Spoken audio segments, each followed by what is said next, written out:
नए गठन के बाद इस पहले अनुपूरक बजट पर आपने मुझे बोलने का अवसर दिया है। मैं उन सभी माननीय सदस्यों का हृदय से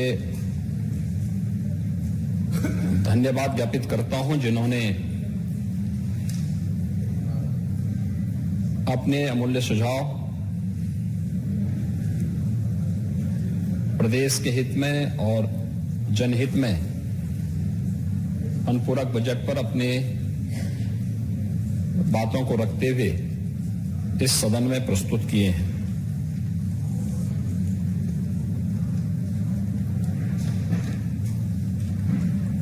हम सब जानते हैं कि मार्च 2022 में भारतीय जनता पार्टी नेतृत्व की सरकार का गठन प्रदेश के अंदर हुआ और लगभग 37 वर्ष के बाद एक ऐसा अवसर आया था जब सत्ता में रहते हुए कोई दल फिर से पूर्ण बहुमत के साथ सरकार बना रही है।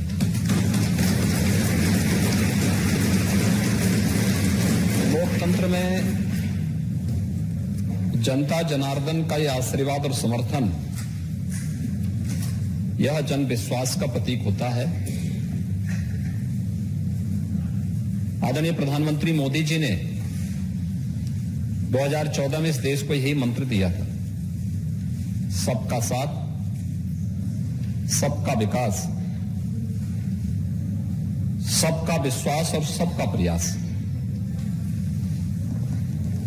और इस थीम को ध्यान में रख करके सरकार ने कार्य प्रारंभ किया। जो कहा वह करके दिखाया और जितना किया उतना ही जनता जनार्दन के सामने कहा भी तो अपार जन समर्थन उसकी परिणति थी। और इसीलिए आज उत्तर प्रदेश जैसे राज्य में जो देश की आबादी का सबसे बड़ा राज्य है, 25 करोड़ की आबादी इस राज्य में निवास करती है। एक समय इस प्रदेश के अंदर पहचान का एक संकट खड़ा हुआ था, दंगे होते थे, व्यापक अराजकता थी।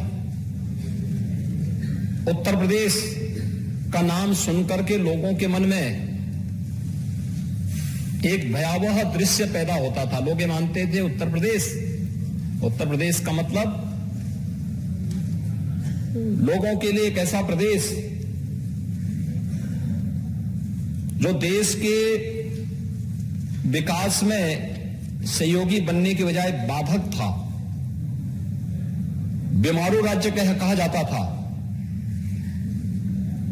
लोग ये मानते थे कि भारत इसलिए प्रगति नहीं कर पाएगा क्योंकि सबसे बड़ी आबादी के राज्य को उस प्रकार के नेतृत्व और उस प्रकार का कोई भी विजन वहां पर देखने को नहीं मिलता था। दंगे होते थे, वोट बैंक बना करके लोग एक दूसरे की भावनाओं को एक साथ जिस रूप में खिलवाड़ करते थे वो सबके सामने था। लेकिन विगत 5-5.5 वर्ष के दौरान प्रदेश के अंदर जो परिवर्तन हुआ है वो सबके सामने है। प्रदेश का परसेप्शन बदला है, प्रदेश के आम जनमानस के मन में एक नया विश्वास जागृत हुआ है और उस नए विश्वास के साथ हर तबके का व्यक्ति जाति, मत, मजहब, क्षेत्र, भाषा से ऊपर उठ करके, क्या गरीब हो, क्या किसान, क्या नौजवान, क्या महिलाएं, क्या युवा, समाज का हर तबका सरकार के विकास के विजन के साथ अपने आप को जोड़ करके न केवल गौरव की अनुभूति करता है बल्कि अपना सर्वश्रेष्ठ योगदान देने के लिए भी तत्पर दिखाई देता है। कोविड कालखंड इसका उदाहरण है। कोरोना कालखंड में लोगों को लगता था कि ये जो 40 लाख माइग्रेंट लेबर यूपी में आए हैं कहां जाएंगे, क्या होगा इनका। मैं कहता हूं यूपी बहुत बड़ा है। यूपी में हमारे लिए बहुत चैलेंज नहीं है। वह यूपी के नागरिक हैं, हम यूपी में उनका स्वागत करेंगे और यूपी में उनको हर प्रकार की सुविधा देंगे। स्किल मैपिंग कराई गई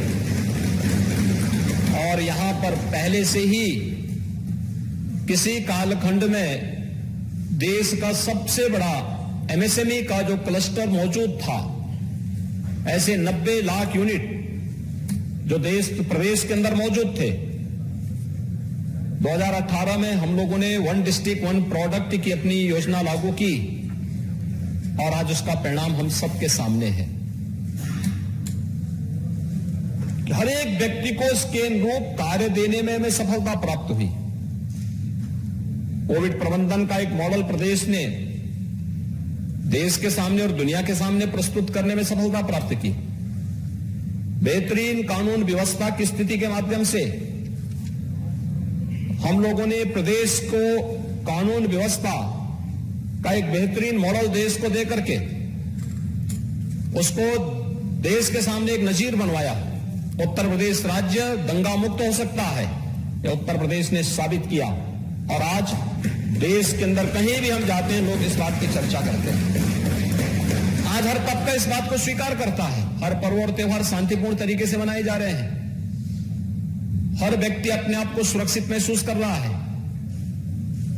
ईज ऑफ लिविंग के लक्ष्य को प्राप्त करने के लिए प्रदेश ने भारत सरकार के सहयोग से मिलने वाली उन कल्याणकारी योजनाओं का लाभ बिना भेदभाव के समाज के प्रत्येक तबके तक पहुंचाने का काम किया। विगत 5 वर्ष में 45 लाख लोगों को एक आवास मिल जाना, प्रधानमंत्री आवास योजना के अंतर्गत एक आवास मिल जाना, 2 करोड़ 61 लाख गरीबों को शौचालय की सुविधा ग्रामीण क्षेत्र में और 10 लाख के आसपास गरीबों को नगरीय क्षेत्र में शौचालय की सुविधा उपलब्ध हो जाना। प्रदेश के अंदर 1,21,000 से अधिक मजदूरों में विद्युतीकरण का कार्य करने के साथ ही 1 करोड़ 43 लाख से अधिक गरीबों को फ्री में विद्युत के कनेक्शन मिल जाना, रसोई गैस के कनेक्शन 1 करोड़ 70 लाख परिवारों को निःशुल्क उपलब्ध हो जाना। इतने बड़े प्रदेश के अंदर कोविड कालखंड में 15 करोड़ गरीबों को डबल इंजन की सरकार थी, डबल डोज राशन की सुविधा उपलब्ध करा रही थी हर महीने। ये सरकार के उस संवेदनशील चेहरे की ओर प्रदर्शित करता है। एक तरफ कानून का राज होगा, दूसरी तरफ अपने नागरिकों के प्रति उतनी ही जिम्मेदारी और जवाबदेही के साथ सरकार कार्य करेगी। और यह सब हम लोगों को यहां पर इस दौरान देश ने भी देखा, दुनिया ने भी देखा। प्रधानमंत्री जी जो मॉडल देते थे कि जान है जहान है, उत्तर प्रदेश ने इसको लागू किया।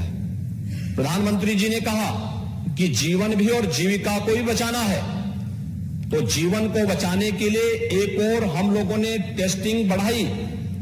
दूसरी तरफ प्रदेश के अंदर कल कारखाने, उद्योग, धंधे, ऑफिसें से चालू रहे, इसके लिए कोविड हेल्प डेस्क बना करके स्क्रीनिंग की कार्रवाई को आगे बढ़ाया।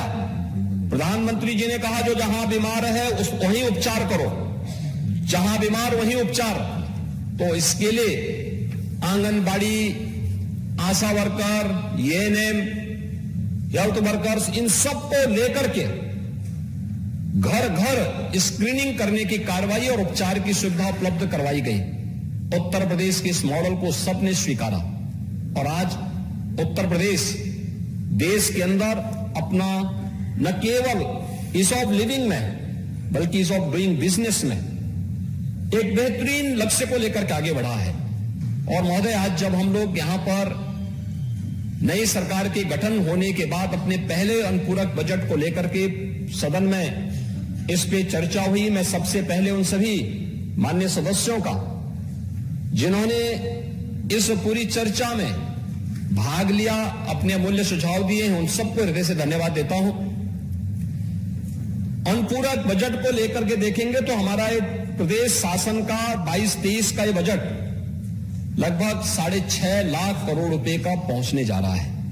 उत्तर प्रदेश जैसे राज्य के लिए अपेक्षा की जाती है जहां पे 25 करोड़ की आबादी निवास करती थी, उस बड़ी आबादी के लिए एक बड़ी सोच के साथ हम कार्य कर सकें, और बड़ी सोच के साथ कार्य करते हुए हम लोगों ने इस दौरान बेहतरीन वित्तीय प्रबंधन का उदाहरण भी प्रस्तुत किया। आज देश के अंदर जिन राज्यों की आबादी उत्तर प्रदेश से 1/6 है, 1/8 है, 1/4 है,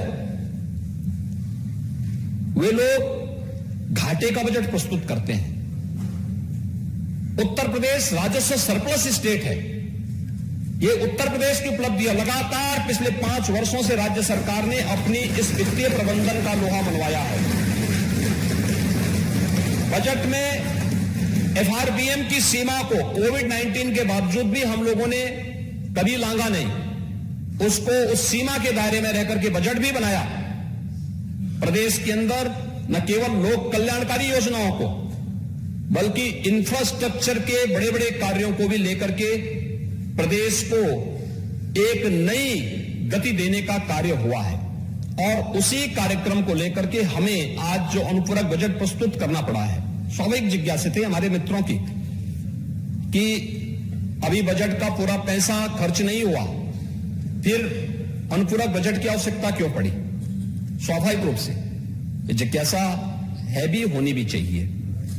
और मैं उसके बारे में बताना चाहूंगा कि कुछ चीजें ऐसी थी जिन पर हमें ये कदम उठाने पड़े थे। एक, उत्तर प्रदेश जैसे राज्य को हम आदरणीय प्रधानमंत्री जी के विजन के अनुरूप भारत की अर्थव्यवस्था का ग्रोथ इंजन बना सके, इस दृष्टि से उत्तर प्रदेश के अंदर आज के दिन पर कुछ नए कदम उठाने की आवश्यकता है। उसके लिए राज्य सरकार ने अनेक कदम उठाए हैं जिन पर लगातार कार्य चल रहा है। हमारा प्रयास है कि प्रधानमंत्री जी ने भारत की अर्थव्यवस्था को 2024 तक $5 ट्रिलियन की इकोनॉमी बनाने का एक लक्ष्य देश के सामने रखा है। इस पर भारत सरकार के स्तर पर, युद्ध स्तर पर कार्य चल रहे हैं। अलग अलग स्तर पर इस पर अभियान चल रहे हैं। उत्तर प्रदेश देश की आबादी का सबसे बड़ा राज्य है। उत्तर प्रदेश भी इस दिशा में प्रयास कर सके, और उस प्रयास के क्रम में हम लोगों ने भी प्रधानमंत्री जी के विजन के अनुरूप उत्तर प्रदेश को $1 ट्रिलियन की इकोनॉमी के रूप में बनाने और उत्तर प्रदेश को देश की इकोनॉमी का ग्रोथ इंजन बनाने की दिशा में जो प्रयास प्रारंभ किए हैं, उस प्रयास के क्रम में हमें यह अनुपूरक बजट लेकर के इस माननीय सदन के सम्मुख आना पड़ा है। खासतौर पर प्रदेश सरकार ने इस दौरान फरवरी 10 से 12, 2023 में ग्लोबल इन्वेस्टर समिट का आयोजन किया है। यह प्रस्तावित किया है ग्लोबल इन्वेस्टर समिट एक बड़े लक्ष्य को लेकर के, निवेश का एक बेहतरीन गंतव्य उत्तर प्रदेश बने। उत्तर प्रदेश में निवेश की अपार संभावनाओं को हम आगे बढ़ा सकें। और जैसे हुआ भी कोविड कालखंड के दौरान, विगत 5 वर्ष के दौरान 4 लाख करोड़ रुपए से अधिक का निवेश उत्तर प्रदेश के अंदर हुआ। आप अनुमान करेंगे उत्तर प्रदेश आज डाटा सेंटर का हब बन रहा है। उत्तर भारत का पहला डाटा सेंटर अभी ग्रेटर नोएडा में लोकार्पण करने का कार्य, ये सौभाग्य मुझे प्राप्त हुआ कि उत्तर प्रदेश के पहले डाटा सेंटर का उद्घाटन का कार्य भी हम लोगों ने ग्रेटर नोएडा में संपन्न किया है। देश की पहली डिस्प्ले यूनिट चीन से उत्तर प्रदेश में लग चुकी, उसने प्रोडक्शन अपना प्रारंभ कर दिया है। ऐसे अनेक आईटी और आईटीएमएस के अंतर्गत ढेर सारा निवेश हुआ और अलग अलग सेक्टर में ये निवेश की संभावनाएं आगे बढ़ी हैं। खासतौर पर मथुरा, अलीगढ़, आगरा, एटा, ये सभी क्षेत्रों के आसपास के हमारे माननीय जनप्रतिनिधिगण इस बात, फिरोजाबाद और इसके आसपास के जनप्रतिनिधि हमेशा इस बात को कहते थे कि आलू और मकई के उत्पादन का क्षेत्र है, कुछ यहां पे प्रोसेसिंग सेंटर लगने चाहिए। पेप्सिको का पहला सेंटर मथुरा के कोसी कला में स्थापित हो चुका है, उसने प्रोडक्शन प्रारंभ कर दिया है। लाखों किसानों से आलू खरीदने की जिम्मेदारी और उसके माध्यम से प्रोसेसिंग के माध्यम से विभिन्न प्रोडक्ट बना करके उन्हें भारतीय बाजार में और दुनिया के बाजार में प्रस्तुत करने का कार्य वो कर रहा है। ऐसे ही अलग अलग सेक्टर में डिफेंस कॉरिडोर, उत्तर प्रदेश की एक नई ब्रांड बनने जा रही है। उत्तर प्रदेश एमएसएमई का एक पहले से ही बेहतरीन क्लस्टर था, उपेक्षा के कारण मृतप्राय होता जा रहा था। हमने उसको तकनीक के साथ जोड़ा, हमने उससे एक ब्रांड दी, हमने उसको मार्केट दिया। आज परिणाम है वह फिर से आगे बढ़ रहा है। उत्तर प्रदेश एक्सपोर्ट का भी एक हब हो रहा है। ये एमएसएमई आज हमारे लिए बहुत बड़ी ताकत बन रही है अर्थव्यवस्था के लिए, और इस दिशा में जो प्रयास आज प्रारंभ हुए हैं उसमें वन डिस्ट्रिक्ट वन प्रोडक्ट के माध्यम से हम इसको आगे बढ़ा रहे हैं। इसने हमारे प्रदेश के एक्सपोर्ट को दोगुने से भी किया है।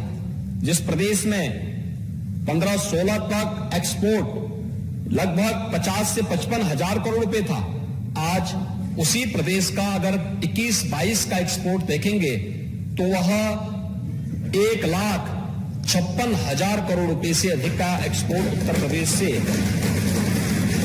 प्रदेश से हुआ है। उत्तर प्रदेश की कनेक्टिविटी बेहतर हुई है। आज 6 एक्सप्रेसवे वाला देश का पहला राज्य उत्तर प्रदेश बन चुका है। उत्तर प्रदेश देश का सबसे अच्छा रेल नेटवर्क रखता है। Eastern and western dedicated freight corridor Uttar Pradesh से होकर के गुजरती है और इनका जंक्शन भी उत्तर प्रदेश के अंदर दादरी के पास पड़ता है, जो हमारे लिए लॉजिस्टिक हब का एक बेहतरीन केंद्र बनने जा रहा है, जिसमें राज्य सरकार ने निवेश की उन अनंत संभावनाओं को आगे बढ़ाया है, जो उत्तर प्रदेश के लॉजिस्टिक के एक महत्वपूर्ण हब के रूप में प्रस्तुत करेगा। उत्तर प्रदेश ने देश का पहला इनलैंड वाटरवे हल्दिया से वाराणसी के बीच में प्रारंभ कर दिया है, और इनलैंड वाटरवे के माध्यम से पूर्वी बंदरगाह से जो राज्य लैंडलॉक्ड राज्य कहा जाता था, यह हमारी सबसे बड़ी कमी मानी जाती थी, उस राज्य को हम लोगों ने वाटरवे के साथ जोड़ करके ट्रांसपोर्टेशन की, एक्सपोर्ट की जो चैलेंज थे हमारे सामने, उस कमी को दूर करने में भी एक बड़ी सफलता प्राप्त की। और इसके विस्तार की दिशा में हम भारत सरकार के साथ मिलकर के इसको और विस्तार देना चाहते हैं। इस प्रकार मैं भी पिछले दिनों बलिया गया था। बलिया से मुझे वहां की सब्जी, वहां के अन्नदाता किसानों के द्वारा जो सब्जी उत्पादन की गई, उस सब्जी को वहां से एक्सपोर्ट करने के लिए इनलैंड वाटरवे का उपयोग करते हुए वो सब्जी वहां से दूसरे देशों के लिए भेजी जा रही थी। यानी यह दिखता है कि अन्नदाता किसान उससे कितना लाभान्वित हो रहा है। लखनऊ काम, प्रदेश के अन्य क्षेत्रों के अंदर जो अन्नदाता किसान या हमारे जो बागवान हैं, ये फल उत्पादन का कार्य कर रहे हैं, इन्हें इसका कितना लाभ प्राप्त होने जा रहा है, यह इस एक्सपोर्ट के माध्यम से, इनलैंड वाटरवे के माध्यम से हम लोग इसको देख सकते हैं। हमारी चीनी मिलें जो चीनी उत्पादन कर रही है, कोरोना कालखंड में भी हम लोगों ने अपनी सभी 119 चीनी मिलें चलाई, और इन 119 चीनी मिलों को चलाने के साथ ही हम लोगों ने यह भी किया है कि अब उत्तर प्रदेश से चीनी अन्य देशों को एक्सपोर्ट हो रही है। यानी जिस राज्य में माना जाता था चीनी मिलें बंद, 17 के पहले चीनी मिलें लगभग बंद होने के कगार पर थी, उससे पहले 10 वर्षों तक चीनी मिलें लगभग ज्यादातर बंदी के कगार की ओर जा रही थी। पिछले 5-5.5 वर्ष के अंदर न केवल चीनी मिलें चली हैं, बल्कि उत्तर प्रदेश देश का सबसे बड़ा इथेनॉल उत्पादन राज्य के रूप में भी उभरा है, और अन्नदाता किसानों को अब तक 1,81,000 करोड़ रुपए के गन्ना मूल्य का भुगतान करने में भी हमें सफलता प्राप्त हुई। 6 एक्सप्रेसवे के साथ एयर कनेक्ट, बेहतरीन कनेक्टिविटी एयर की भी हम लोगों ने दी है। 7 एक्सप्रेसवे पे वर्तमान में हम लोग कार्य करवाने जा रहे हैं भारत सरकार के सहयोग से, और ये भी उत्तर प्रदेश की इकोनॉमी को एक गति देगा। Inter state connectivity, Nepal, Bihar, Jharkhand, Chhattisgarh, Madhya Pradesh, Rajasthan, Haryana, Uttarakhand, Delhi, इनसे उत्तर प्रदेश की जितनी भी हमारी कनेक्टिविटी होगी वो 4 लेन की कनेक्टिविटी होगी। हम ज्यादातर उस ज्यादातर कनेक्टिविटी को 4 लेन में बदल चुके हैं। शेष पर हमारा कार्य युद्ध स्तर पर चल रहा है। हर जनपद मुख्यालय 4 लेन के साथ जोड़ना चाहिए। हर तहसील मुख्यालय और ब्लॉक विकासखंड मुख्यालय को 2 लेन की कनेक्टिविटी से जुड़ना चाहिए। ये सभी कार्यों को युद्ध स्तर पर आगे बढ़ाने की कार्रवाई वर्तमान में चल रही है। और वही एयर कनेक्टिविटी को लेकर के भी अगर आप देखेंगे तो 2017 तक उत्तर प्रदेश के अंदर 2 एयरपोर्ट पूरी तरह फंक्शनल थे, 2 आंशिक क्रियाशील थे। आज हमारे पास 9 एयरपोर्ट पूरी तरह क्रियाशील हो चुके हैं। 3 इंटरनेशनल एयरपोर्ट का स्टेट राज्य है और 2 इंटरनेशनल एयरपोर्ट हम बना रहे हैं। 9 एयरपोर्ट हमारे फंक्शनल हैं जो 77 गंतव्य तक पहुंचाने की सुविधा उपलब्ध करवाते हैं। और साथ साथ उत्तर प्रदेश में 10 नए एयरपोर्ट पर वर्तमान में कार्य चल रहा है, जिसमें से 5 के एमओयू हमारी एयरपोर्ट अथॉरिटी ऑफ इंडिया के साथ एमओयू हो चुका है, जिन्हें शीघ्र हम संचालित करने की सामर्थ्य रखते हैं, जिसको हम लोग आगे बढ़ाने का कार्य कर रहे हैं। बेहतरीन कनेक्टिविटी ने उत्तर प्रदेश के अंदर विकास को एक नई गति दी है और उसी विकास की प्रक्रिया को ध्यान में रख करके बेहतरीन कानून व्यवस्था, बेहतरीन यहां पर मैन पावर, हमारे पास देश का सबसे अच्छा युवा हमारे पास है, सबसे ऊर्जावान और प्रतिभाशाली युवा हमारे पास है। उस युवा के स्किल डेवलपमेंट के लिए हमें क्या कुछ करना है, स्थानीय नौजवानों को स्थानीय स्तर पर रोजगार प्राप्त हो सके, इसके लिए हम लोगों ने इस व्यवस्था में यह कार्य यहां पर प्रारंभ किया और इसीलिए इस अनुपूरक बजट को सदन के सम्मुख लेके आना पड़ा है, जो 33,769 करोड़ 55 लाख रुपए का एक कुल अनुपूरक बजट है। महोदय, बजट हमारा जो मूल बजट आया था, जो उसे मिलाकर के अगर हम देखेंगे तो यह अब मिलाकर मूल बजट हम लोग लेकर आए थे, वह आया था 6,15,000 करोड़ रुपए का आया था और अब ये मिलाकर के लगभग 6.5 लाख करोड़ रुपए का बजट हमारा पूरा 22-23 का उत्तर प्रदेश जैसे राज्य के आकार के अनुरूप ये बजट बनने जा रहा है।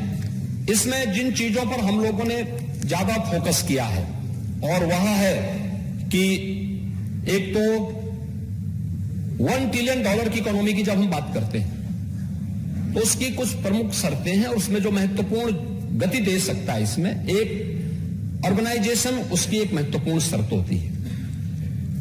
हमने प्रदेश के अंदर नए नगर निकायों के गठन भी किए, नए शहरों के विकास के लिए भी कार्य कर रहे हैं, कुछ नए मॉडल इसके लिए तैयार किए जा रहे हैं और नए शहरों के विकास के लिए भी हम लोगों ने अलग अलग नई टाउनशिप स्थापित की जा सके, इसके लिए 4,000 करोड़ रुपए इस बजट में प्रस्तावित किए हैं, जो हम लोग इन नए शहरों के विकास में कार्य कर सकेंगे। एमएसएमई सेक्टर को भी गति देने के लिए निजी पार्क स्थापित किए जा सके, इंडस्ट्रियल स्टेट विकसित किए जा सके। एमएसएमई की उत्तर प्रदेश की पॉलिसी देश की बेहतरीन पॉलिसीज में से एक है, जिसमें से हम लोगों ने 1000 दिन तक किसी भी निवेशक को इस बात की छूट दी है, 1000 दिन तक वो अपना निवेश करें, अपने उद्योग को संचालित करें और बाकी औपचारिकताओं को 1000 दिन के अंदर वो अपना पूरा कर लें। ईज ऑफ डूइंग बिजनेस की दिशा से बहुत महत्वपूर्ण कदम था और उस कार्यक्रम को उत्तर प्रदेश ने उत्तरप्रदेश किया है। अब 300 करोड़ रुपए की व्यवस्था हम लोगों ने एमएसएमई सेक्टर में निजी पार्क की स्थापना के लिए और इंडस्ट्रियल स्टेट की स्थापना के लिए यहां पर हमने व्यवस्था दी है। एक्सप्रेस हाईवे हमारे हैं, लेकिन एक्सप्रेस हाईवे केवल कनेक्टिविटी के माध्यम न बने, बल्कि इसका हम बेहतरीन उपयोग कर सकें। इन एक्सप्रेस हाईवे पर हम जगह जगह औद्योगिक क्लस्टर विकसित कर सकें, इस दिशा से भी बजट में 8,000 करोड़ रुपए की व्यवस्था की जा रही है और ये प्रदेश के अलग अलग क्षेत्रों में हम इसको विकसित कर सकेंगे, यह व्यवस्था। दूसरा, PM Gatishakti national master plan के लिए भी हम लोगों ने 200 करोड़ रुपए की व्यवस्था की है। हम सब जानते हैं आदरणीय प्रधानमंत्री जी ने विगत वर्ष ही इस पीएम गतिशक्ति नेशनल प्लान की जो घोषणा की है, यह एक अत्यंत महत्वपूर्ण योजना है। खासतौर पर अब तक होता क्या था, कोई प्रोजेक्ट बनता था और बिना किसी प्लानिंग के वह कभी कभी अटक जाता था, एनओसी में बहुत समस्या होती थी।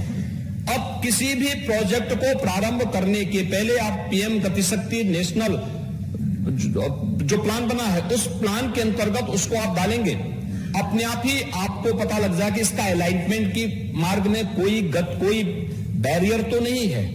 बैरियर है तो इसको हटाने के लिए क्या प्रावधान होने चाहिए, और उस पूरी प्रक्रिया को ऑटो मोड पर उस पूरे कार्यक्रम को हम आगे बढ़ा सकते हैं। बहुत बार होता क्या था, जैसे हम लोग जाते हैं, बलिया ही जाते हैं, तो बलिया जाने के लिए देवरिया से बलिया जाते हैं, तो भागलपुर का एक ब्रिज है, आप देखते होंगे भागलपुर का ब्रिज साल में एक बार कई दिनों के लिए बंद होता है, क्योंकि इसकी मरम्मत की कार्रवाई होती है।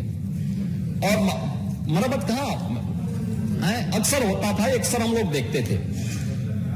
प्लानिंग के समय कमी, अलाइनमेंट वहां पर या तो सॉइल टेस्ट में या फिर उसके अलाइनमेंट में कहीं ना कहीं उस समय कोई गलती थी, जिसको समय रहते उसका समाधान नहीं हो पाया। कारण है जिंदगी भर वह कमी उसकी बनी रहेगी। आज के दिन पर पीएम गति शक्ति आपको इस प्रकार की सुविधा उपलब्ध कराने जा रहा है कि आपके सामने पहले से इस प्रकार के अलाइनमेंट को तय करने के लिए पूरा ऑप्शन होंगे कि आपको कहां पर इस परियोजना को लागू करना है, जिससे आने वाले समय में इसका भरपूर लाभ लोगों को प्राप्त हो सके। और इसके लिए भी हम लोगों ने बजट में 200 करोड़ रुपए की व्यवस्था की है, और साथ साथ अन्य सभी कार्यक्रमों को लेकर के भी ग्लोबल इन्वेस्टर समिट, उससे जुड़े हुए इंसेंटिव, उससे जुड़े हुए अन्य तमाम कार्यक्रमों के लिए भी हम लोगों ने इस व्यवस्था को यहां पर दी है। अन्नदाता किसानों के उसको ध्यान में रखते हुए भी पहली बार हुआ आजादी के बाद, जब अन्नदाता किसानों के निजी नलकूप में जो हम लोगों ने टैरिफ में 50% की छूट दी थी, उसके कारण पावर कारपोरेशन को जो लॉस हुआ होगा, उसके लिए पावर कारपोरेशन को 1250 करोड़ रुपए की राशि इसके माध्यम से उपलब्ध करवाने का कार्य हो रहा है। और इन कार्यक्रमों को आगे बढ़ाने के साथ ही प्रदेश के अंदर चीनी मिलों के आधुनिकीकरण के साथ साथ उन चीनी मिलों के विस्तारीकरण की कार्रवाई को, और वहां पर नए जो संयंत्र लगने हैं, इन सब के लिए डिस्टिलरीज वगैरह की स्थापना होनी है। इसके लिए भी कार्रवाई करने की इस पर हम लोगों ने इसके लिए धनराशि की व्यवस्था की है।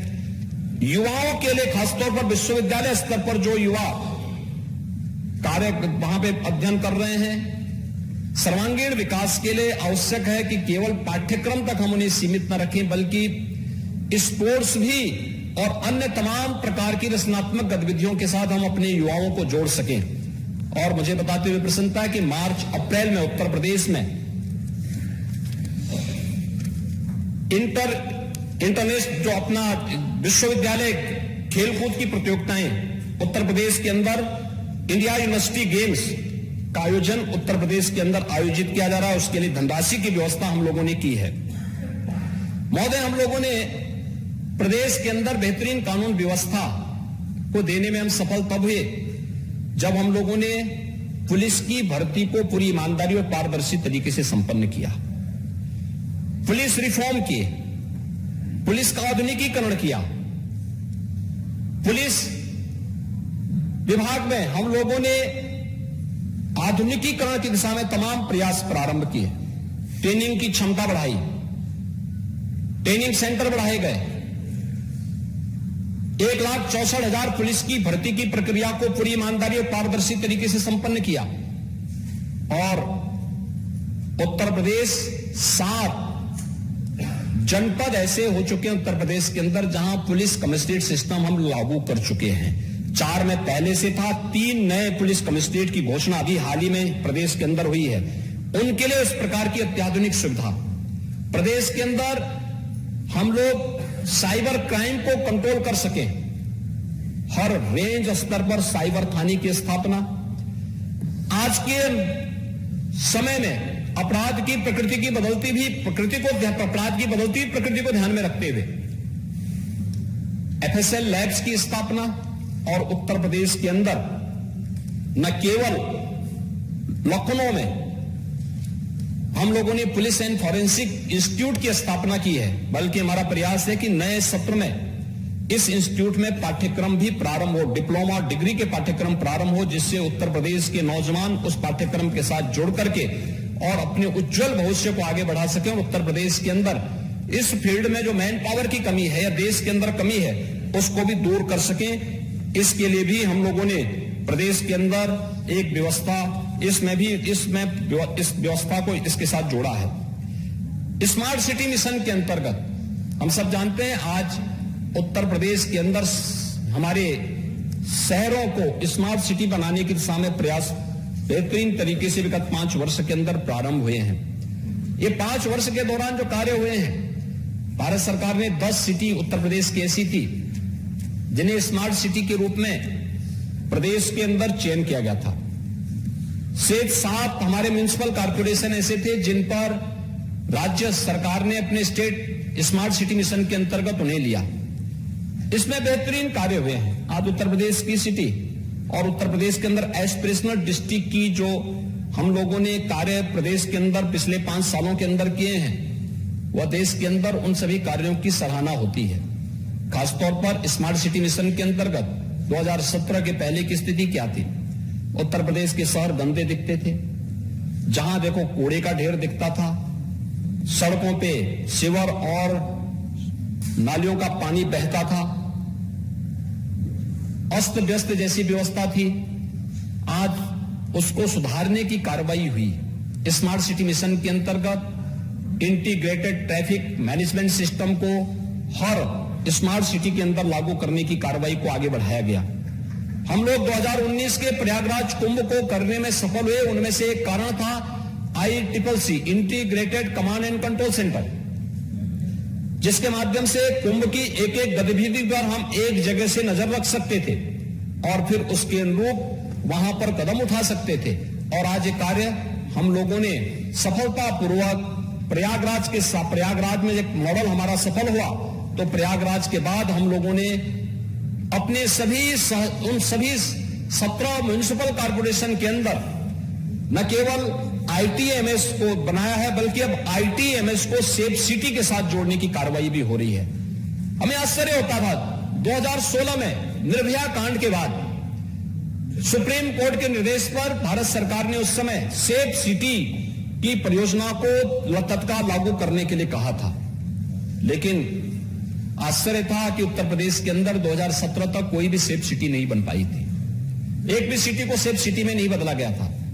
आज हम 18 सिटी ऐसी हैं हमारी, गौतम बुद्ध नगर समेत हमारे 17 म्युनिसिपल कॉर्पोरेशन से जुड़े हुए जो 17 नगर निगम है, वह गाजियाबाद है, मेरठ है, सहारनपुर है, अलीगढ़ है, मुरादाबाद, बरेली, आगरा, कानपुर, लखनऊ, अयोध्या, गोरखपुर, वाराणसी, प्रयागराज, झांसी, इन सभी 18 को हम लोग न केवल ITMS के साथ जोड़ने के सामने तेजी के साथ आगे बढ़े, बहुत सारी जगह कार्य पूरा हो चुका है, बल्कि स्मार्ट सिटी मिशन के अंतर्गत और न केवल स्मार्ट सिटी मिशन और गृह विभाग मिलकर उसको सेफ सिटी के साथ जोड़ने की कार्रवाई को भी आगे बढ़ा रहा है।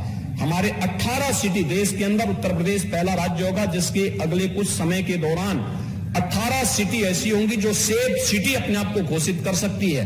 और सेफ सिटी के अंदर न केवल अपराध कम होगा, बल्कि ट्रैफिक की ऑटो मोड पर पूरी व्यवस्था चलती हुई दिखाई देगी और हर व्यक्ति उस व्यवस्था से संतुष्ट होगा। इस कार्रवाई को जहां पे हम लोगों ने लागू किया है उसके बेहतरीन परिणाम आए हैं, उसके लिए भी व्यवस्था यहां पर हम लोगों ने की है। और साथ साथ इसमें यह भारत के लिए गौरव की बात है कि आजादी के अमृत महोत्सव वर्ष में भारत उस ब्रिटेन को पछाड़ करके, जिस ब्रिटेन ने भारत में 200 वर्षों तक शासन किया था, उसे पछाड़ करके भारत दुनिया की 5वीं बड़ी अर्थव्यवस्था बना है। और साथ साथ अमृत महोत्सव वर्ष में भारत को G20 देशों का नेतृत्व प्राप्त हुआ है। भारत अगले वर्ष तक प्रधानमंत्री मोदी जी के नेतृत्व में G20 के देशों का नेतृत्व करेगा। G20 के वे बड़े देश जिनका दुनिया के 80% संसाधनों पर अधिकार है, भारत अगले 1 वर्ष तक उसका नेतृत्व करेगा।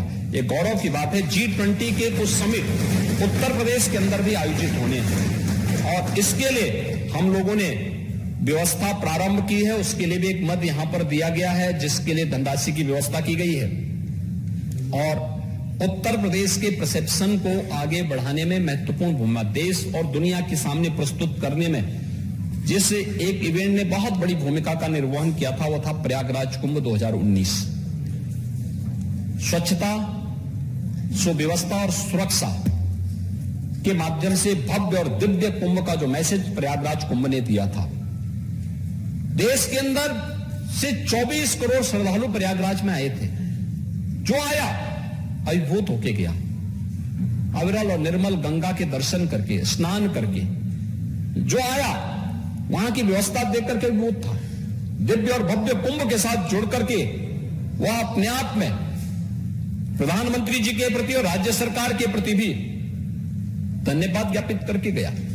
यह हमारे लिए गौरव की बात थी। और 2025 में हमारी सरकार को फिर से भव्य और दिव्य कुंभ का आयोजन करने का अवसर प्राप्त होगा। उसके लिए हम लोगों ने धनराशि की व्यवस्था प्रारंभ कर दी है। अब से हमारी कार्रवाई प्रारंभ हो गई है और दिव्य और भव्य कुंभ फिर से उत्तर प्रदेश का दुनिया की एक यूनिक इवेंट बनेगी। उसको लेकर के अभी से हम प्रयास भारत सरकार के साथ मिलकर के इस प्रयास को आगे बढ़ाने का कार्य कर रहे हैं। महोदय, मेडिकल एजुकेशन में उत्तर प्रदेश ने एक बहुत अच्छी प्रगति की है। 1 डिस्ट्रिक्ट 1 मेडिकल कॉलेज की दिशा में हम आगे बढ़ चुके हैं।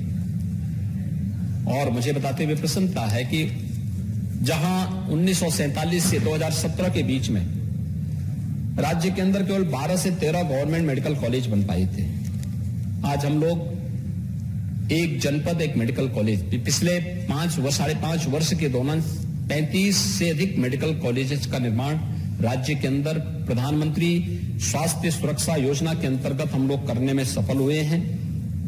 और शेष को पीपीपी मोड पर उतारने की कार्रवाई हमारी चल रही है। मात्र आज के दिन पर 6 जनपद अब ऐसे बच जाएंगे जिन पर हम इस कार्रवाई को, उसमें हम लोग अपनी पॉलिसी को और संशोधन करने जा रहे हैं। लेकिन हर जनपद में एक मेडिकल कॉलेज देंगे। मेडिकल कॉलेज के साथ साथ वहां पर विशेषज्ञ स्वास्थ्य की सुविधाओं के साथ साथ कोविड कालखंड में हम लोगों ने किया था वर्चुअल आईसीयू के माध्यम से। हमारे पास उस समय उतने एक्सपर्ट नहीं थे। हम लोगों ने उस समय ट्रेनिंग की कार्रवाई, मास्टर ट्रेनर लखनऊ में हम लोग एससीपीजीआई, केजीएमयू या आरएमएल में बनाते थे, फिर इन्हें जनपद में जोड़ते थे, जनपद में ट्रेनिंग देते थे, फिर यहाँ के एक्सपर्ट के साथ हम वर्चुअली उनकी बैठक करवाते थे। ये जितने भी हमने आरटीपीसीआर के लैब स्थापित किए, उनके टेक्नीशियंस को, उनके एक्सपर्ट को उसके साथ जोड़ने की कार्रवाई लगातार हमारी होती थी। प्रतिदिन इसके बारे में वर्चुअल एक संवाद उनका चलता था। अब हम लोगों ने वर्चुअल आईसीयू उस समय भी हम लोगों ने एक मॉडल के रूप में प्रस्तुत किया था, क्योंकि जब 2017 में हम लोग आए थे और कोविड 2020 में जब आया था, तब प्रदेश के 36 जनपद ऐसे थे जहां पर आईसीयू का एक भी बेड नहीं था, एक भी वेंटिलेटर नहीं था।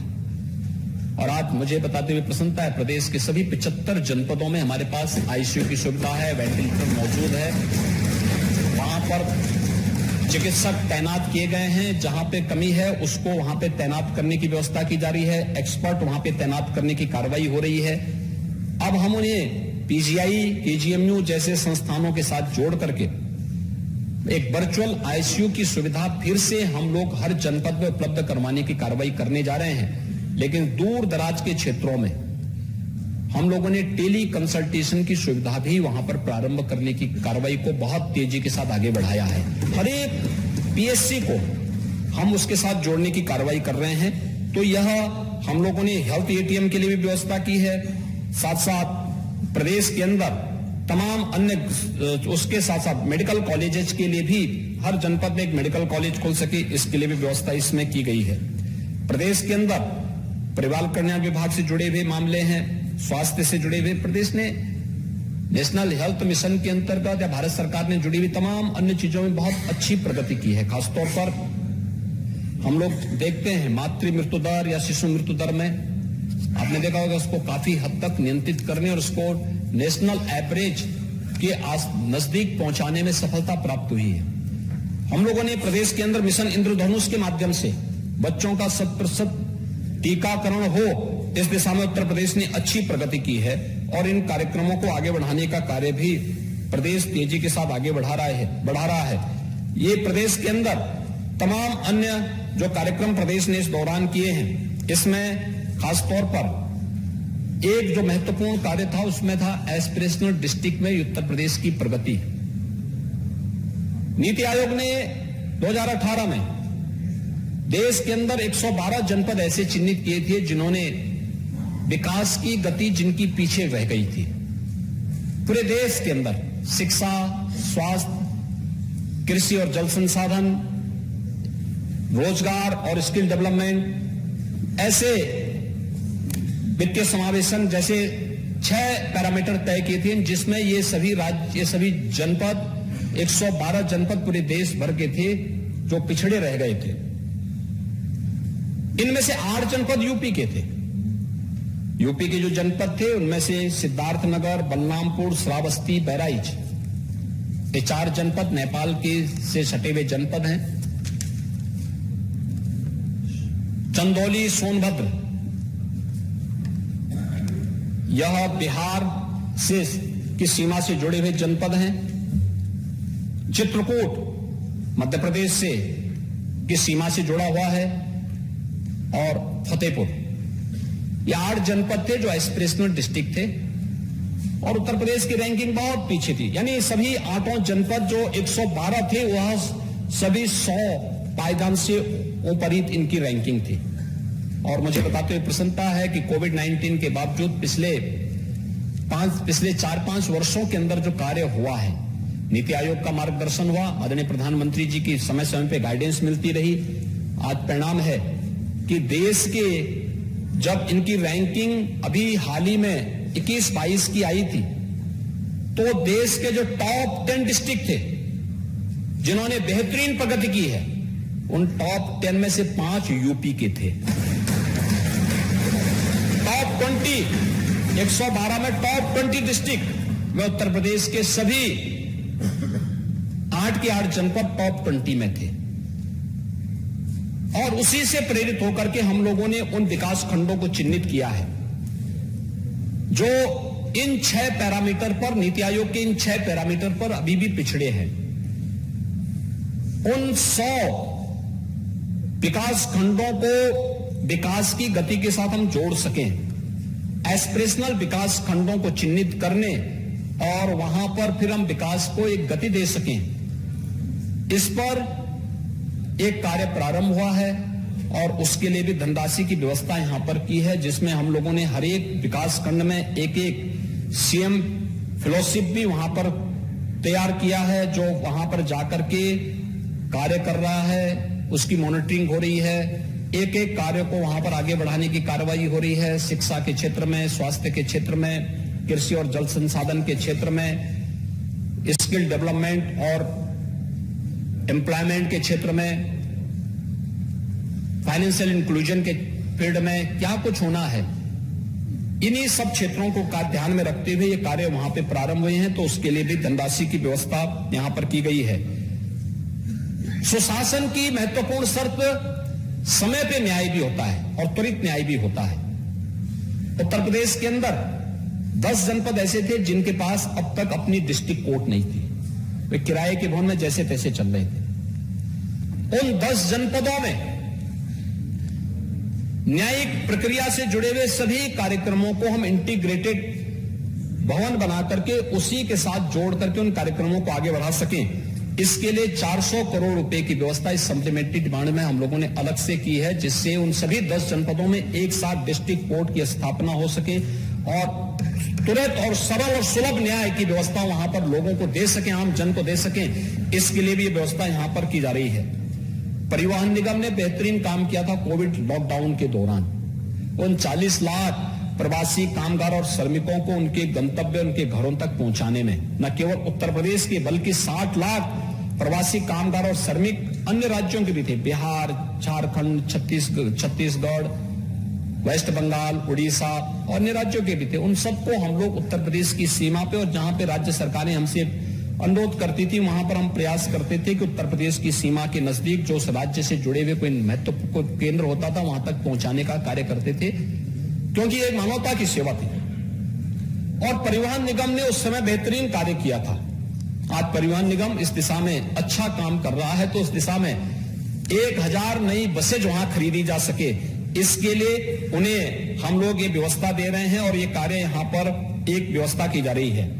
इसके अलावा प्रदेश अभी भारत सरकार ने जो अपनी एक नई पॉलिसी लाई है कि पुराने जो वाहन हैं उन्हें स्क्रैप करने, उसकी पॉलिसी भी उत्तर प्रदेश के अंदर लाई जा चुकी है। और मैं चाहूंगा कि जितने पुराने ऐसे वाहन हैं जो अपनी आयु पूरी कर चुके हैं, जो अब पॉल्यूशन का काम कर रहे हैं और जो सुरक्षा में खतरा पैदा कर सकते हैं या खतरा पैदा करते हैं, उन सभी को हमें स्क्रैप करवाना चाहिए। इसके लिए राज्य सरकार ने परिवहन विभाग के माध्यम से अपनी कार्रवाई को आगे बढ़ाया है। मेरी आप सभी पूरे सदन से भी अपील होगी कि इस दिशा में अगर हम प्रयास कर सकेंगे तो एक अच्छा प्रयास होगा, क्योंकि जो रोड एक्सीडेंट्स हैं, ये सड़क पर होने वाली जो मौतें हैं, ये अत्यंत दुखद मौतें हैं और बहुत खराब स्थिति है। कोविड कालखंड में दुनिया की सबसे बड़ी महामारी के दौरान हम देखते हैं 2023 से यानी 2020 से लेकर के 2022 तक अब तक प्रदेश में इतनी बड़ी प्रदेश यानी 25 करोड़ की आबादी में 23,631 मौतें कोविड-19 से हुई। लेकिन ये पिछले 2.5 वर्ष के अंदर है। लेकिन जब सड़क रोड एक्सीडेंट से होने वाली मौत की हम बात करते हैं तो इसकी संख्या अकेले एक वर्ष में 20 से लेकर 22,000 पहुंचती है। ये बहुत दुखद है और इस दुखद सच्चाई को हम सबको भी स्वीकार करना होगा। इसका कारण है पुराने वाहन, रोड इंजीनियरिंग, इसका कारण है ओवर स्पीडिंग, इसका कारण है और भी जो कुछ लापरवाही, सीट बेल्ट लगा पहन करके न चलना, हेलमेट लगा के न चलना, ये बहुत सारे कारण हैं जिनको थोड़ी भी जागरूकता पैदा करने में हम सब भी अपनी भूमिका का और अपने सामाजिक दायित्व का निर्वहन कर सकते हैं। परिवहन निगम को 1000 नई बसेज उपलब्ध करवाने की कार्रवाई तात्कालिक रूप से की जा रही है। इसको अभी कुंभ के लिए अलग से भी हम वाहन की व्यवस्था उनको उपलब्ध करवाने जा रहे हैं। प्रदेश के अंदर एक प्रदूषण मुक्त व्यवस्था हम दे सकें, शहरीकरण की व्यवस्था, स्मार्ट सिटी में केवल ITMS और स्मार्ट रोड ही नहीं बल्कि स्मार्ट पब्लिक ट्रांसपोर्ट की सुविधा भी हो। उत्तर प्रदेश आज 5 सिटी के अंदर मेट्रो का संचालन कर रहा है और आगरा में हमारा तेजी के साथ एक कार्य गतिमान है। वाराणसी के अंदर रोपवे की कार्रवाई को युद्ध स्तर पर हम आगे बढ़ाने जा रहे हैं। लेकिन इलेक्ट्रिक बसेज की व्यवस्था भी हर सिटी के अंदर चले। बहुत लोगों ने उसको अप्रिशिएट किया है। जिन सिटी में इसको संचालित किया जा रहा है तो इसके लिए भी इलेक्ट्रिक वाहन में जिन लोगों ने निवेश किया है, ऐसे वाहन का मैन्युफैक्चरिंग यहां पे हो, उसके लिए चार्जिंग स्टेशन बने, इसके लिए अन्य फैसिलिटी यहां पे उपलब्ध कराई जा सके, इसके लिए राज्य सरकार के द्वारा कुछ इंसेंटिव की व्यवस्था की गई है, उसके लिए भी हम लोगों ने यहां पर व्यवस्था की है। ICDS और आंगनबाड़ी केंद्रों के बारे में, उनके अपग्रेडेशन के बारे में भी यहां पर सरकार ने इस सप्लीमेंट्री डिमांड्स में इसकी व्यवस्था की है। सड़कों से जुड़े हुए और पीडब्ल्यूडी से जुड़े हुए कार्यों को भी इसके साथ जोड़ा गया है और प्रदेश ने साथ साथ इसमें लखनऊ को प्रदेश की राजधानी होने के साथ साथ लखनऊ में कुछ अच्छे कार्य और हो सके, एक नाइट सफारी की घोषणा उत्तर प्रदेश के अंदर की थी। उसके लिए धनराशि की व्यवस्था हम लोग इस बजट में करने जा रहे हैं कि लखनऊ में कुकरेल में नाइट सफारी हो सके और उत्तर प्रदेश की राजधानी लखनऊ पर्यटन की दृष्टि से बेहतरीन गंतव्य के रूप में उभर सके। इसके लिए नाइट सफारी के साथ साथ यहां पर अन्य सुविधाओं को भी हम आगे बढ़ा सकेंगे। इस पर तेजी के साथ कार्य हो रहा है। उत्तर प्रदेश का नौजवान हमारे इंस्टीट्यूशन इंडस्ट्री के साथ जुड़ सके, इसके लिए उस प्रकार की स्किल डेवलपमेंट के सेंटर खोलना। टाटा टेक्नोलॉजीज के साथ हम लोगों ने MOU किया है। इस पर भी हम लोग लगभग एक बड़ी धनराशि खर्च करने जा रहे हैं, जिसमें उत्तर प्रदेश के अंदर हम लोग इस कार्य को आगे बढ़ा सकें। 273 करोड़ रुपए की व्यवस्था इस मद में उपलब्ध कराई जा रही है, जिससे स्किल डेवलपमेंट के बेहतरीन सेंटर हमारे ITI बन सकें। आज के दौर के ट्रेड उस पर हम दे सकें, लोगों को इसके साथ जोड़ सकें, विकास की इस प्रक्रिया के साथ हम आगे बढ़ सकें। इस प्रक्रिया के साथ जोड़ने की कार्रवाई हो रही है। बेसिक और माध्यमिक शिक्षा के बारे में, बच्चों के बारे में अच्छी शिक्षा उन्हें दी जा सकती, तकनीक का उपयोग उसमें कैसे किया जा सकता है, इसके माध्यम से इन कार्यक्रमों को आगे बढ़ाने के लिए, और साथ साथ माध्यमिक में नकल विहीन परीक्षा संपन्न करना ये सरकार की सर्वोच्च प्राथमिकता है। उत्तर प्रदेश के युवा को कहीं पे हाथ फैलाने की नौबत ना आने पाए, इसके लिए उत्तर प्रदेश के नौजवानों के जीवन के साथ खिलवाड़ करने की छूट किसी को नहीं देंगे। और इस दृष्टि से राज्य सरकार ने इस व्यवस्था, इसके लिए सर्विलांस और ट्रैकिंग, जीपीएस ट्रैकिंग, परीक्षा केंद्रों के सर्विलांस और उसके निगरानी तथा नकल विहीन परीक्षा के लिए भी सीसीटीवी कैमरे आदि की व्यवस्था के लिए भी हम लोग यहां पर व्यवस्था करने जा रहे हैं। श्रमिकों के बच्चों के साथ ही कोविड कालखंड के दौरान जो बच्चे निराश्रित हुए थे, उन बच्चों के लिए हर कमिश्नरी में हम एक अटल आवासीय विद्यालय की स्थापना करने जा रहे हैं। और हमारा प्रयास है कि मार्च अप्रैल में सभी 18 हमारे मार्च से जून के बीच में सभी 18 विद्यालय संचालित हों। ये सभी आवासीय विद्यालय हैं। इन सभी आवासीय विद्यालयों को अत्याधुनिक सुविधा से युक्त करने के साथ ही वहां पे उनकी लॉजिंग, उनकी फूडिंग और अत्याधुनिक शिक्षा के साथ साथ स्पोर्ट्स, स्किल डेवलपमेंट और हर प्रकार की गतिविधियों के साथ उन्हें जोड़ने की कार्रवाई के साथ हम करने जा रहे हैं। ये अटल आवासीय विद्यालय के लिए भी अतिरिक्त धनराशि की जो आवश्यकता पड़ी है, उसके लिए व्यवस्था हम यहाँ पे करने जा रहे हैं। दिव्यांग जन सशक्तिकरण और पिछड़ा वर्ग कल्याण से जुड़ी हुई कुछ योजनाओं के लिए भी इसमें व्यवस्था की जा रही है।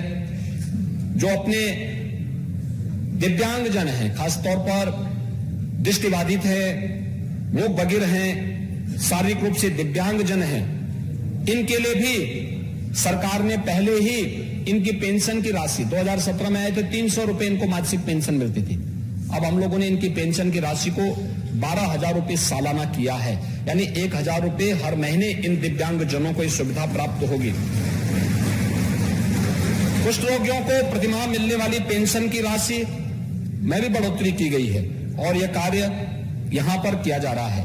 साथ साथ महोदय, इस सप्लीमेंट्री डिमांड्स में जो अन्य प्रावधान किए गए हैं, खासतौर पर मां विंध्यवासिनी का धाम, वहां पर एक बेहतरीन कॉरिडोर को, काशी विश्वनाथ कॉरिडोर की स्थापना हुई। तो काशी विश्वनाथ धाम में आपने देखा होगा, पहले वर्ष में, पूरे वर्ष भर में लगभग 1 करोड़ श्रद्धालु वहां आ पाते थे। और काशी विश्वनाथ धाम बनने के बाद इस वर्ष सावन के महीने में, 1 महीने में ही 1 करोड़ से अधिक श्रद्धालु काशी में आया था। जब कोई पर्यटक या टूरिस्ट आता है कहीं भी, किसी भी ऐसे महत्वपूर्ण स्थल पर, तो अपने साथ ढेर सारे रोजगार का सृजन करता है। गाइड के लिए कार्य मिलता है, टैक्सी ड्राइवर के लिए कार्य मिलता है, होटल और रेस्टोरेंट में कार्य मिलता है, आसपास के मार्केट में भी एक बूम आती है। हर एक व्यक्ति जुड़ता है, एक इकोसिस्टम बनता है अपने आप में। और वह वहां पर काशी में देखने को मिला है। हमारे पास इस प्रकार के स्पिरिचुअल टूरिज्म के लिए उत्तर प्रदेश देश के अंदर सबसे रिच है, सबसे धनी है। हम इसका बेहतरीन उपयोग कर सकते हैं। प्रयागराज कुंभ है, अयोध्या है, अयोध्या में भगवान राम के भव्य मंदिर निर्माण के बाद जो स्थिति आने वाली है, काशी में काशी विश्वनाथ धाम का है, मथुरा वृंदावन के विकास की दिशा में जो प्रयास प्रारंभ हुए हैं। अभी मैं अयोध्या गया था, 30,000 करोड़ रुपए के प्रोजेक्ट डबल इंजन की सरकार अकेले अयोध्या के अंदर वर्तमान के वहां के इंफ्रास्ट्रक्चर पर खर्च करने जा रही है। लगभग 25 से 30,000 करोड़ रुपए का इंफ्रास्ट्रक्चर मथुरा, वृंदावन, बरसाना और उसके आसपास के क्षेत्र के विकास के लिए डबल इंजन की सरकार खर्च कर रही है। ऐसे ही काशी के लिए, प्रयागराज के लिए, अन्य सभी जगहों के लिए कार्य हम लोग तेजी के साथ आगे बढ़ाने जा रहे हैं। और काशी और प्रयागराज के बीच में मां विंध्यवासिनी का धाम एक पवित्र शक्तिपीठ के रूप में है। और वहां पे मां विंध्यवासिनी धाम में जो त्रिकोण है, जो त्रिकोणीय क्षेत्र है, जिसमें मां विंध्यवासिनी मंदिर है, मां अष्टभुजा मंदिर है, मां काली खो मंदिर, इसके परिक्रमा पथ और वहां पर अन्य जन सुविधाओं के विकास के लिए भी धनराशि की व्यवस्था के साथ ही वहां के व्यवस्थित विकास को आगे बढ़ाया जा सके। और महोदय, लखनऊ से सटे हुए नैमिषारण्य, भारत का पूरा वैदिक ज्ञान की धरोहर को जहां पर हमारे ऋषि मुनियों ने लिखा था, उसको एक लिपिबद्ध किया था, वो नैमिषारण्य है।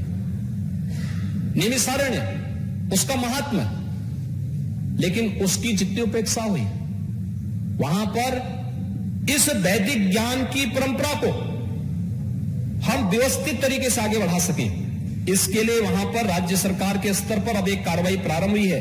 एक वेद विज्ञान केंद्र की स्थापना कर सकें और इस पर हम व्यापक शोध को आगे बढ़ा सकें,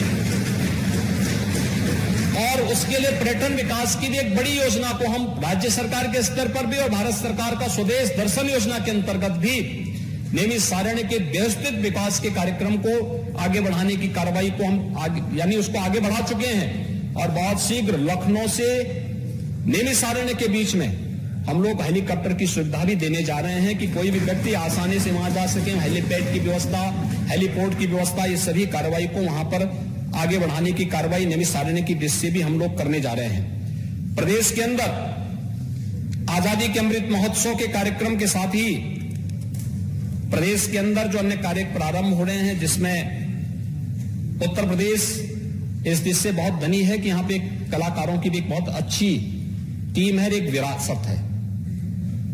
इसमें वाराणसी, लखनऊ, कैराना, ये बहुत सारे ऐसे घराने थे जिन लोगों ने कला के क्षेत्र में उत्तर प्रदेश को एक पहचान दिलाई। अलग अलग जगह इस प्रकार की व्यवस्थाएं थी, लेकिन हर एक जगह एक विधा को लेकर के लोग चले थे।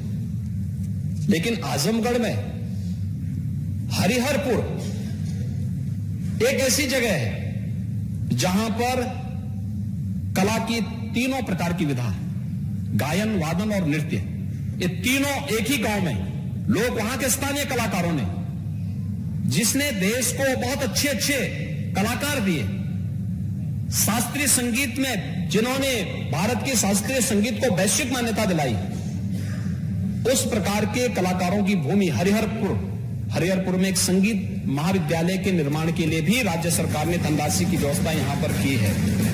और साथ साथ प्रयागराज कुंभ की बात होगी तो प्रयागराज कुंभ के साथ नमामि गंगे और ग्रामीण जलापूर्ति के साथ भी हम इन कार्यक्रमों को आगे बढ़ाने की कार्रवाई करेंगे। गंगा अविरल हो, निर्मल हो, जो शेष एसटीपी बची हुई हैं उनको समय से पूरा करना, 25 के पहले गंगा की धारा को एकदम निर्मल और अविरल बनाना, जो भी श्रद्धालु आए वह प्रयागराज कुंभ में आकर के अभिभूत हो जाए। यह हम सबका न केवल एक शासकीय दायित्व है बल्कि एक नैतिक दायित्व भी बनता है कि कोई भी श्रद्धालु आता है उत्तर प्रदेश के अंदर, हमारा अतिथि बनकर के आएगा, उसका सम्मान करना, अतिथि देवो भव के इस पवित्र भाव के साथ उसको सम्मान देना और उनकी भावनाओं के अनुरूप अपने केंद्रों को, धार्मिक केंद्रों को उस रूप में प्रस्तुत करना, इस कार्यक्रम के लिए भी हम लोगों ने व्यवस्था इसमें की है। और साथ साथ ग्रामीण क्षेत्र में हर घर नल की योजना युद्ध स्तर पर चल रही है और इस कार्यक्रम को भी गति देने के लिए भी इस सप्लीमेंट्री डिमांड्स में भी व्यवस्था की गई है। प्रधानमंत्री कृषि सिंचाई योजना के अंतर्गत हर खेत को पानी देने की व्यवस्था के लिए भी इस सप्लीमेंट्री डिमांड्स में ये व्यवस्था की गई है।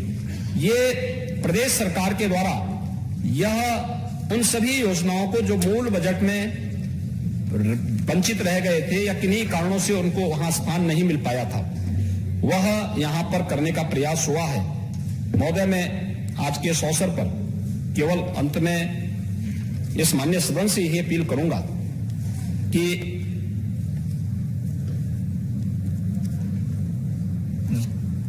भारतीय जनता पार्टी की केंद्र और राज्य सरकारें अपने विकास, लोक कल्याण के विजन को पूरी ईमानदारी और प्रतिबद्धता के साथ आगे बढ़ा रही है, बिना भेदभाव के। सबका साथ, सबके विकास, सबके विश्वास और सबके प्रयास से इन योजनाओं को आगे बढ़ाने पर विश्वास भी रखती है, समाज के हर तबके को जोड़ने की। और इसलिए योजनाओं में कोई भेदभाव नहीं, विकास सबका, योजनाओं का लाभ भी सबको और पूरी ईमानदारी के साथ कोई व्यक्ति ये नहीं कह सकता कि मेरी जाति, मेरा मत, मेरा मजहब देख करके शासन की योजनाओं का लाभ दिया गया हो। किसी भी फील्ड में हम जाकर के देखेंगे तो उन कार्यक्रमों को वहां उसको उसी रूप में आगे बढ़ाने का कार्य हुआ है।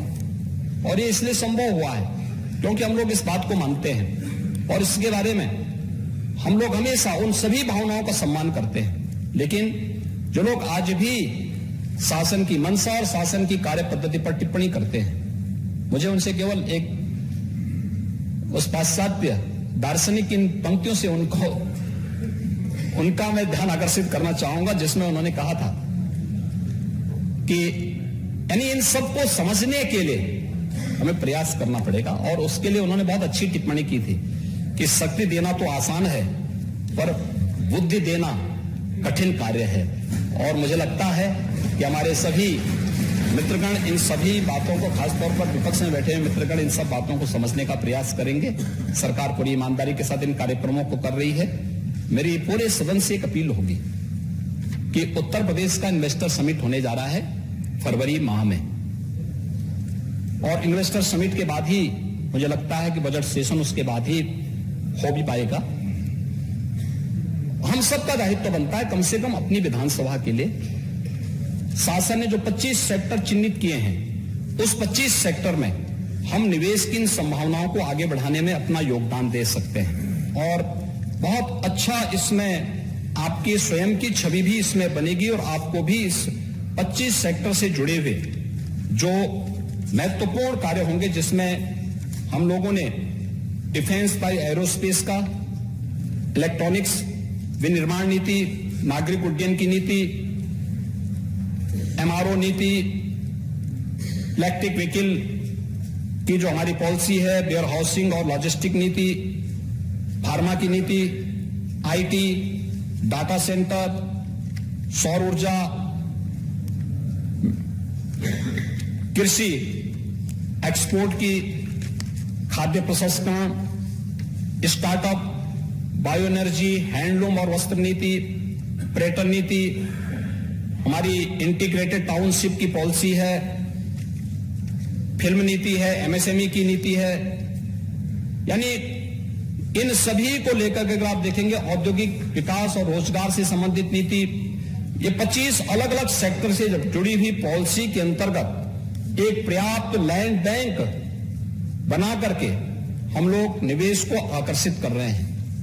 दुनिया इस निवेश की तरफ देख रही है और दुनिया यहां पे निवेश करने के लिए उतावली दिखाई दे रही है।